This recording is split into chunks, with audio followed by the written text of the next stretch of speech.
الحمد للہ رب العالمین۔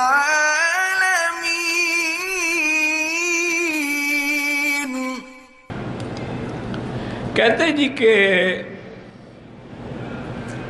9 محرم اور 10 محرم کو شیعہ ماتم کرتے ہیں۔ کیا ہم ان کو ماتم کرتا ہوا دیکھ سکتے ہیں؟ یعنی تماشا دیکھنے جائیں گے؟ یہی تماشے نے تو برباد کیا ہے۔ اگر اہل سنت کے جاہل ان کے ماتم دیکھنے کے لیے نہ جائیں تو لوگوں کو پتہ لگ جائے کہ شیعہ ہیں کتنی، عدد ان کو سمجھ آ جائے گا۔ لیکن ہمارے جاہل لوگ جا کے شریک، یہ تو گناہ کا کام ہے، تم گناہ دیکھنے جاؤ گے۔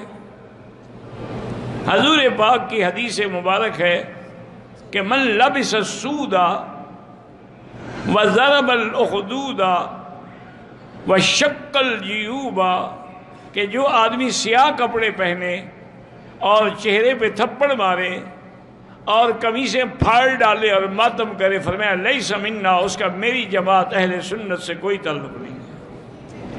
اللہ کے نبی نے تو ان کو خارج کیا ہے، تم کیا تماشا دیکھنے جاؤ گے؟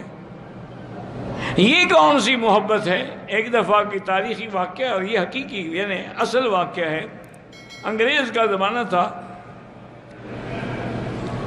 گورنر پنجاب کے لیے جو آیا انگریز، وہ جس دن لاہور اترا، اللہ کی شان ہے، وہ 10 محرم کا دن تھا،